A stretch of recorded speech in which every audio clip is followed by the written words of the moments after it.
Hi everyone. The events of the last few days have been extremely disturbing and I'm sure very heady for some people. But the anti-corruption Anna Hazare campaign is an extremely complicated and complex one, and we must see it like that. There are several pieces to this. There is the behavior of the government, there is the behavior of the media, there is the campaign itself, and then there is what we are all demanding, a strong Lokpal bill and its implications.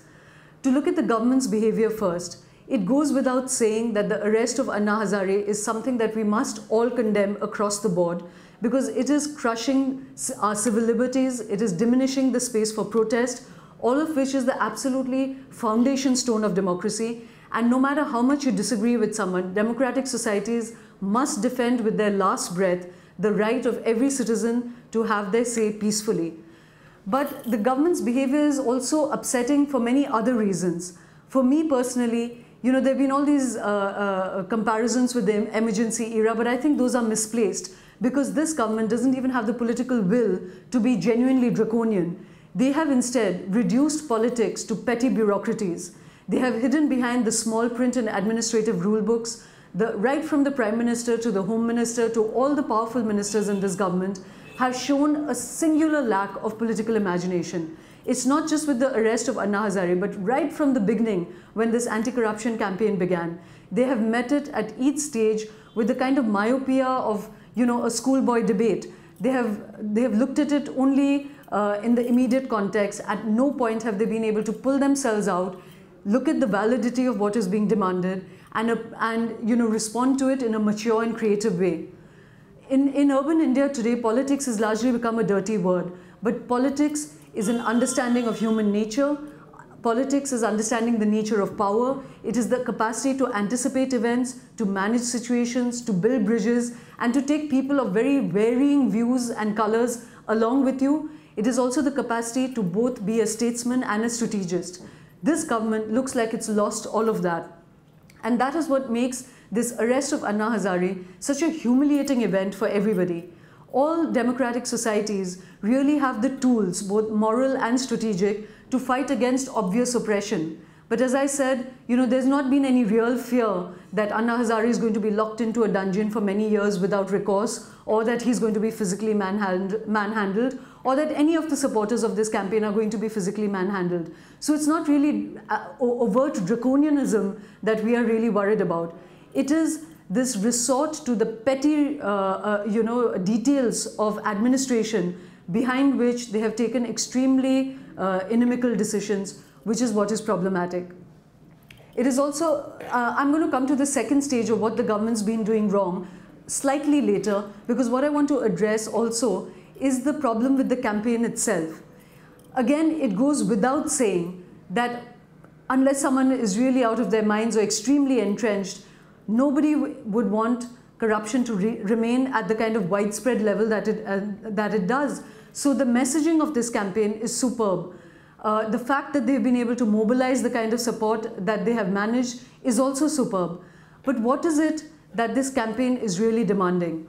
Why is it using the kind of inflated rhetoric that this is the second independence movement, that if we pass this law, 75% of corruption is going to be obliterated? These are false claims.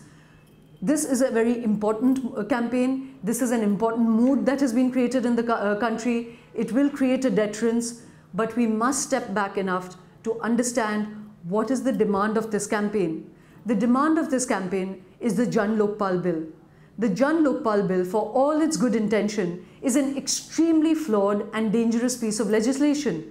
It seeks to create an extremely autocratic, super powerful, centralized institution which does not sit well with the basic principles of democracy, which is kept safe by the checks and balances between different centers of power. What the Anna Hazare campaign is fighting is the centralization of power in government. Why then is it seeking to centralize power within itself? That is not going to be the answer. One day, if the Lokpal institution is corrupted, or if it goes into the wrong people's hands, then we will have another extremely difficult situation. When you legislate for the future. So it is very, very important for us to get into the details of the Jan Lokpal bill. There are two layers to this. There is one which is the demand and a desire to eradicate corruption, and that is a very valid demand. But then there is the means to that, and that is something that one has to engage with. We can't blindly ask that the Jan Lokpal bill should be passed in its entirety, because that is either not practicable or it is not really good for the health of democracy. This is not the space for one to really go into the details of that. You can read about it in the Tehelka website. Which is why I find the fact that they are saying this is a second independence movement extremely distressing. The independence movement was one with extremely enlightened political action. One knew the kind of society that one was fighting for. One was fighting for a liberal democracy. If we want to overthrow governments today, this form of government, does the Anna Hazare campaign have a luminous idea of what other form of government should come into place? What is this discussion about independence movements? We are fighting for a reasoned, well-argued, strong piece of legislation. That does not mean that it's an independence movement. So some of this rhetoric has to come down. The third piece is the action of the media itself. To a large extent, news is about emphasis. Protest is about theatre. All protest is only effective in as much as we give it audience.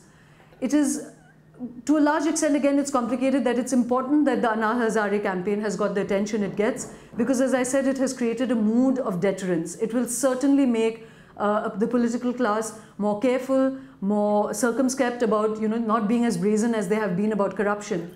But the media attention is extremely low on many other legitimate forms of protest. When tribals come to protest, when farmers protest, when protests are over the issues of livelihood, of land, of things that affect the middle class or want the middle class to not use the resources of the poor, television media has absolutely no time for it.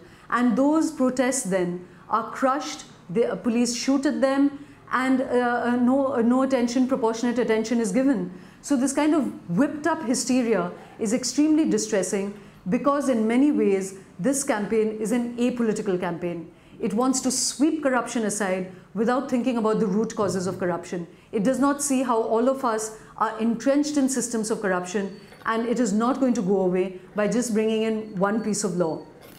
So I'd like to end with what are the constructive ways that the government can go forward. Today, as I said, the really big crisis of the government is its lack of political imagination.